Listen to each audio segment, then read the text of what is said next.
Ол басты жаңалықтар, хабарымызды жалғастырамыз. Аты дауға қалған Төреғали Төреәлі сотталуы мүмкін бе? Ұятқа қалған ұлы дала баласына қатысты арнамызға тың деректер келіп түсті. Біздің редакцияға жолданған бейне жазбада әншінің қарияны жекпе-жекке шақырғандығы айқын көрінеді. Оқиға дәл сол күні кеште болған. Өзінің 25 жасына атап өту үшін бүкіл Қазақстанды гастрольдік сапармен аралаймын деп бас үлкен дауға қалған әншіге қатысты жұрт түрлі пікір айтуда. Бірі жақтаса, енді бірі даттайды. Мәдениет және спорт министрі Арыстанбек Мұхамедиұлы көрерменнің жағында екендігін мәлімдеді. Өнерде жүрген әріптестері болса, жұртты кешірімді болуға шақырады. Тақырыпты тараптармен тілдесіп қайтқан әріптесіміз Жұлдыз Байділда тарқатады. Көке қараңыз, қызлар дейміз. Раднюха, индюха қара бері.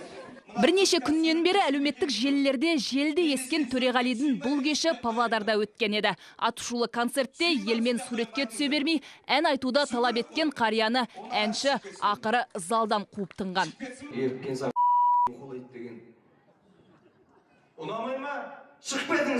Бұл аз десеңіз қарияға шамасы жететіндігін білдіріп, оны жекпе-жекке шақырғандай болды. Разын-раз алып қойым ба, жаңағы. Мұнымен алам ғой, разын-раз. Әлеуметтік желі ақпарат құралдарында жаппай жария болған видеоға қатысты қазір түрлі пікірлер тарауда. Көбісі даттап, әншіге өркөкірек деген тәрізді теңеулер жазуда. Бірақ сәтте абырой беделден жұрдай болды. Өркөкіректік жарға жығады. Төреғалидің киелі сахнадағы сандырағы мен одан кейінгі кешірімі естір құлаққа ерсіз сөздерімен тұрпайланып тұр. Өз басым бұл баланың бойында өркөкіректік басым ба деген ойға келдім. Ал заңгерлер болса, жәбірленуші жақ Төреғали Төреәлінің үстінен шағым түсіруге құқылы екендігін айтады. Өйткені оның ақсақалды концерттен қуып шығуға қақысы жоқ. Егер де жәбірленуші жақ Төреәлі Төреәлінің үстінен шағым арыз түсіретін болса, осы жауапқа, қылмыстық жауапқа әнші тартылады. Тергеу амалдарының барысында, егер де екі жақ татуласатын болса, яғни медиативтік жағынан екеуі татуласатын болса, осы қылмыстық кодекстің 68-ші бабымен қылмыстық іс қысқартылып, толықтай аяқталуына мүмкіншілік бар. Дегенмен әншінің өрескел қылықтарын жақтайтын әріптестері де табылуда. Олардың айтуларынша, өнер адамдары бар жерде мұндай жайттар жиі кездеседі. Тіпті провокация болуы әбден мүмкін. Сондықтан кешіріммен қарауға шақырады. Мен ешкімді ақтап, біреуді жақтайын деп тұрған жоқпын. Айтқым келгені, қорқатынымыз да сол қазір. Ол бірлігіміз жоғалып барады. Бір-біріміздің сүрінгеніміз күтіп тұратын болдық.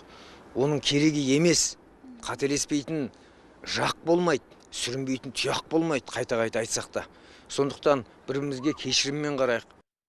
Мен өз басым қазір Төреғали ініміздің ішінен қалай қатты уайымдап отырғанын алыстан ақ сезіп тұрмын. Иә, қателіктер болады, мінсіз адам жоқ. Дегенмен адам адамға кешірімді болу керек. Ол концертте отырған кісіде қателіктер жіберген шамасы. Ал отандық радионың бірі әншінің әндерін эфирден алып тастады. Орда FM радиосының жетекшісі ретінде желіде тараған Төреғали Төреәлінің сахнада көрсеткен өнерінен соң радио ұжымы болып әншінің барлық әндерін эфирден алып тастау туралы шешім қабылдағанымызды хабарлаймын. Демалыс күндері елдің назары жалғыз өзіне ауғанын білген әнші көп ұзамай жұрттан кешірім сұрады. Үлкен кісіні, жаңағы ағамызды қолымнан келгенше іздеп көрдім, таба алмадым. Кешірім сұрау үшін әрине. Павлодар билігі болса, Төреғали Төреәлі үшін облыстағы бірқатар есік жабылғандығын хабарлады. Енді оның жуық арада бұл шаһарда кеш өткізуі екі талай. Ал ай басында ғана әншіні Нұр Отанға қабылдаған партия оны қатарынан шығарама. Ол жағы әзірге беймәлім. Дегенмен арнамыздан арнайы хат жолданды. Оның жауабымен бірер күнде бөлісетін боламыз. Жұлдыз Байділда, Нағашыбек Алданов, Айдана Байтұрсынова, басты жаңалықтар, Астана.